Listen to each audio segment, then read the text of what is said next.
السلام علیکم ورحمۃ اللہ۔ ناظرین کرام، سیگمنٹ قصص الانبیاء کے ساتھ حاضر ہیں۔ آج کا ٹاپک عنوان 12,000 یہودی بندر بن گئے۔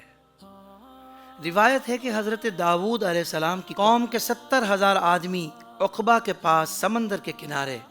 ایلا نامی گاؤں میں رہتے تھے،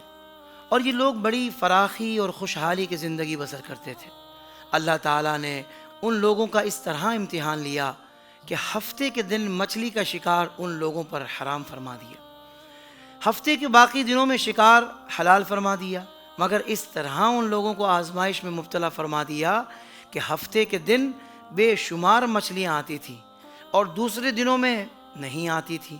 تو شیطان نے ان لوگوں کو یہ حیلہ بتا دیا کہ سمندر سے کچھ نالیاں نکال کر خشکی میں چند حوض بنا لو، اور جب ہفتے کے دن ان نالیوں کے ذریعے مچھلیاں حوض میں آ جائیں تو نالیوں کا منہ بند کر دو، اور اس دن شکار نہ کرو، بلکہ دوسرے دن آسانی کے ساتھ ان مچھلیوں کو پکڑ لو۔ ان لوگوں کو یہ شیطانی ہیلا بڑا پسند آیا، اور ان لوگوں نے یہ نہیں سوچا کہ جب مچھلیاں نالیوں اور حوضوں میں مقید ہو گئیں تو یہی ان کا شکار ہو گیا۔ تو ہفتے ہی کے دن شکار کرنا پایا گیا جو ان لوگوں کے لیے حرام تھا۔ اس موقع پر ان یہودیوں کے 3 گروہ ہو گئے۔ کچھ لوگ ایسے تھے کہ جو شکار کے اس شیطانی ہیلے سے منع کرتے رہے اور ناراض و بیزار ہو کر شکار سے باز رہے، اور کچھ لوگ اس کام کو دل سے برا جان کر خاموش رہے اور دوسروں کو منع نہ کرتے تھے، بلکہ منع کرنے والوں سے یہ کہتے تھے کہ تم لوگ ایسی قوم کو کیوں نصیحت کرتے ہو کہ جنہیں اللہ تعالی ہلاک کرنے والا یا سخت سزا دینے والا ہے۔ اور کچھ وہ سرکش و نافرمان لوگ تھے کہ جنہوں نے حکم خداوندی کی اعلانیہ مخالفت کی اور شیطان کی ہیلا بازی کو مان کر ہفتے کے دن شکار کر لیا اور ان مچھلیوں کو کھایا اور بیچا بھی۔ جب نافرمانوں نے منع کرنے کے باوجود شکار کر لیا تو منع کرنے والی جماعت نے کہا کہ اب ہم ان معصیت کاروں سے کوئی میل ملاپ نہ رکھیں گے۔ چنانچہ ان لوگوں نے گاؤں کو تقسیم کر کے درمیان میں ایک دیوار بنا لی اور آمد و رفت کا ایک الگ دروازہ بھی بنا لیا۔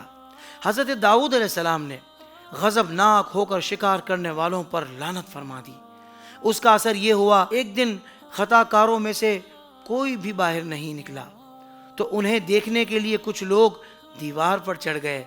تو کیا دیکھا کہ وہ سب بندروں کی صورت میں مسخ ہو گئے ہیں۔ اب لوگ ان مجرموں کا دروازہ کھول کر اندر داخل ہوئے تو وہ بندر اپنے رشتہ داروں کو پہچانتے تھے اور ان کے پاس آ کر ان کے کپڑوں کو سونگھتے تھے اور زارو قطار روتے تھے، مگر لوگ ان بندر بن جانے والوں کو نہیں پہچانتے تھے۔ ان بندر بن جانے والوں کی تعداد 12,000 تھی۔ یہ سب 3 دن تک زندہ رہے اور اس درمیان کچھ بھی نہیں کھا پی سکے، بلکہ یوں ہی بھوکے پیاسے سب کے سب ہلاک ہو گئے۔ شکار سے منع کرنے والا گروہ ہلاکت سے سلامت رہا، اور صحیح قول یہ ہے کہ دل سے برا جان کر خاموش رہنے والوں کو بھی اللہ تعالیٰ نے ہلاکت سے بچا لیا۔ اس واقعے کا اجمالی بیان تو سورہ بقرہ کی اس آیت میں ہے، وَلَقَدْ عَلِمْتُمُ الَّذِينَ اعْتَدَوْا مِنْكُمْ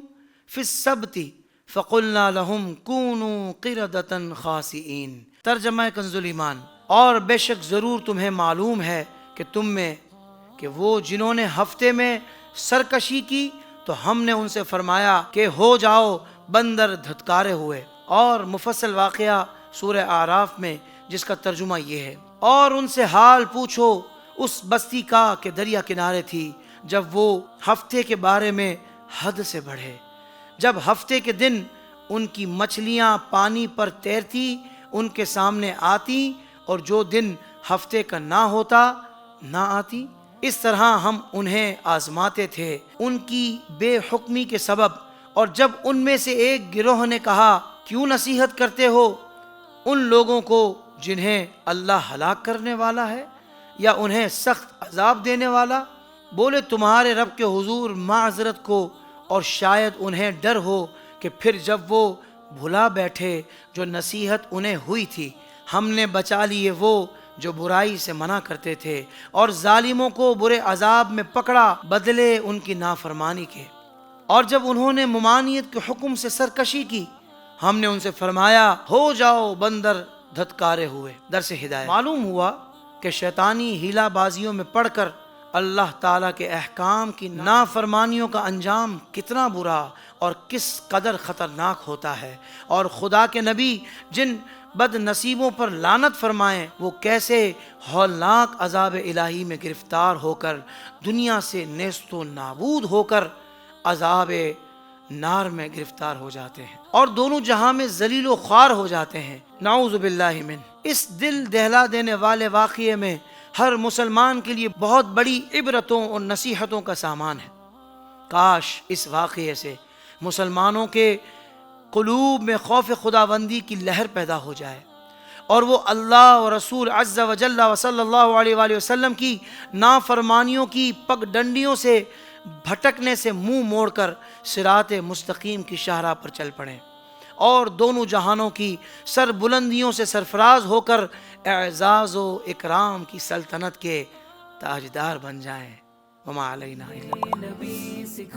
زندگی کے تمام شعبوں میں دینی رہنمائی حاصل کرنے اور آخرت کو بہتر کرنے کے لیے ہمارے YouTube channel Islamic digital studio کو سبسکرائب کر لیں اور بیل آئیکن بھی پریس کر لیں۔